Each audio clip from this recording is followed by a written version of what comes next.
It's that time of year again when it's time to start pumping out your septic system.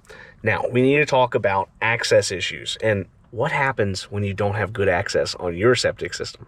What kind of problems are you going to run into, and how big of a problem is it actually going to be? Today we're going to talk about it. Before we do though, I want to make sure, go down below, scroll on down real quick, leave a comment below, tell me what kind of access do you have on your septic system, and when's the last time you opened it?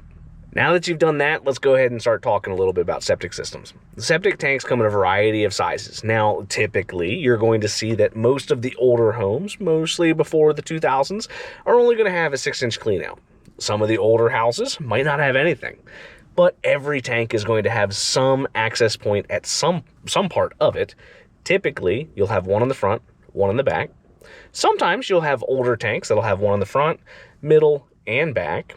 But most modern systems are going to have three. You'll have a big one in the front, a big one in the back, and a little tiny one right where that partition in the middle of the tank is. The reason you want to have access on the front and back specifically is so that way if something gets stuck, you have a means of unsticking it, whether that's running a snake, a jetter, or physically taking a bar and pushing whatever's stuck in that pipe out of the way. Most systems are going to have an inlet and outlet baffle, which is just a little tiny shield. The one up front, it's supposed to slow everything down, and the one in the back is to keep all the floating stuff from getting into the pipe and causing a problem. If you don't have access, how are you going to fix all those problems that pop up? But today what we're talking about is access for maintenance purposes. Typically, we're going to see older systems where the lids are buried. You get some systems where they're newer and people go ahead and bury them up to hide those risers. Drives me nuts because now I got to start looking for them. But it does happen, and sometimes you can have those systems where it might only have an inch or two of sod. No big deal, but if you're not marking it and you're not telling the guy where to look, you're probably going to end up spending a little bit more money. But let's do a little bit of a history lesson here real quick. So the modern convention of septic systems really didn't start taking place until the mid-50s. We didn't really start seeing concrete tanks until the early 60s. Those Gen 1 tanks typically would have a 20 by 20 square lid. Sometimes they were 24 by 24, but typically there was a lid on the front, lid in the back, and almost never did I ever see one in the middle.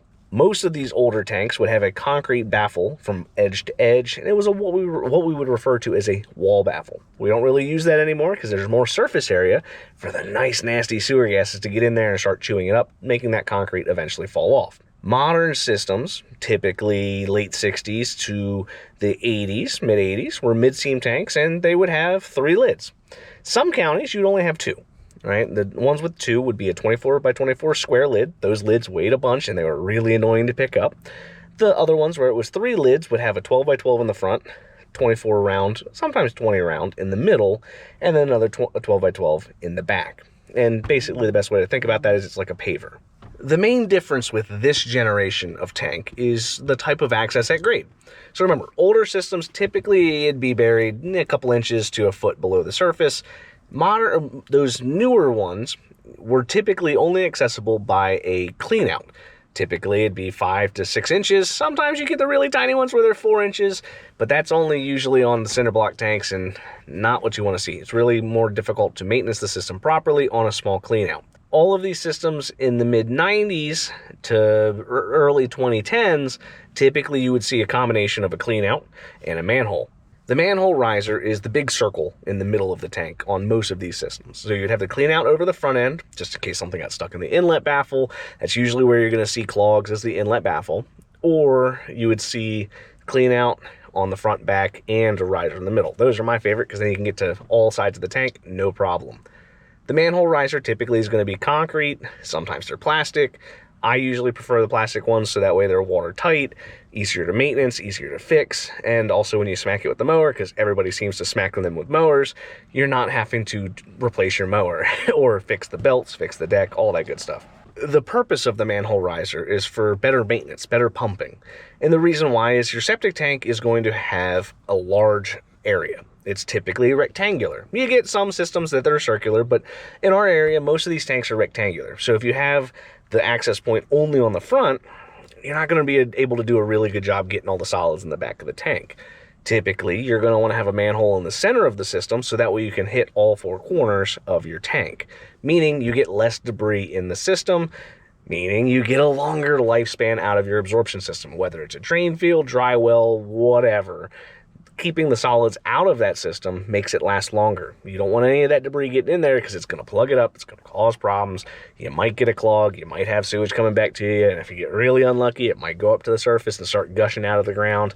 None of that is fun, so you got to pump the tank correctly. More modern systems, so those that are typically installed like 2014 to now, typically are 2-chamber systems. And again, they're going to have a manhole riser in the front, manhole riser in the back, and a little tiny plug in the middle so that we can service the baffle in the center of the tank. The reason this is okay on a modern system is because most of these 1,500-gallon tanks will have 1,000 up front, 500 in the back. You can hit all 4 corners of the front chamber through the manhole in the front because it's a giant 24-inch round hole. You can also hit all 4 corners on the back of the tank. So the maintenance aspect of it is still, you can still service it correctly. You can still get to everything correctly. But the difference with a modern system versus the older ones is you have to do both sides. Right? So an older system, there's no partition in the middle. So if you get the manhole in there, you can get to the other side of the tank. Modern systems, you have that partition in the middle of the system.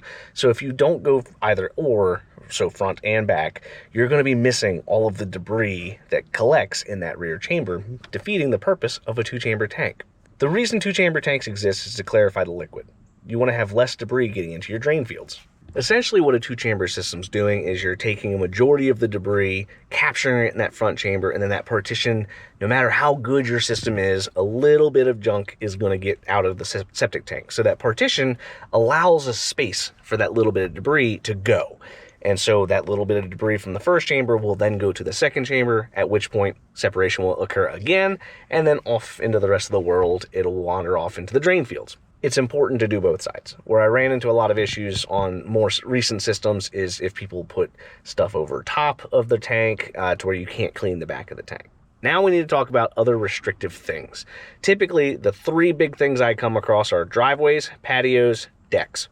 Those are going to hamper your ability to adequately maintain your system.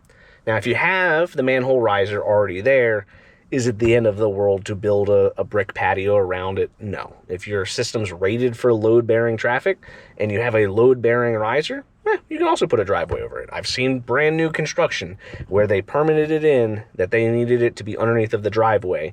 And as long as you have the correct design, the correct traffic-bearing lids, all that stuff is done correctly, you should never have a problem. Decks are where we run into a bit of a pickle. You can't really put a deck over top of a tank. A lot of people do it. I see it all the time. And most of the time people will have enough clearance to where you can actually walk under there and do what you got to do. Or they'll build like a little hatch so you can get to it. But the county's not a big fan of when people are doing stuff like that. Where we start getting into the no-go territory is enclosed structures. So a shed, an addition, a garage, a pole barn, any kind of enclosed structure on top of the tank. That's where we start running into some headaches. Sheds also cause a lot of problems, where now you might not have good access. Let's just say that the shed has the footers right on top of the lid. That's my favorite, is where they'll dig down to it. The tank's not terribly deep, and then they put the supports right on top of the edge of the lid, so now you can't take the lid off. You can't get to it. It's really terrible. If you can't get to your septic system, what'll end up happening is you're not going to pump the tank out correctly. Not pumping the tank out correctly is going to lead to failure. It's going to accelerate the rate at which the system is going to decay, meaning you're going to spend more money. Septic systems are not cheap. Pumping, on the other hand, relatively speaking, if you're doing it every 2 to 3 years, really is not that expensive. It's about $10 to $15 a month. It's not that bad. So pump out your tank and it'll save you 40 grand when it comes time to replace your septic system. Hopefully you found this useful. Hopefully you found this interesting. Let me know below, what type of access do you have to your septic system? I love having these conversations. Maybe you have a creative solution that somebody else can learn from, but unless you leave that comment, how are we supposed to know? I have videos posted every day on the World of Well and Septic, and I look forward to talking to you guys next time.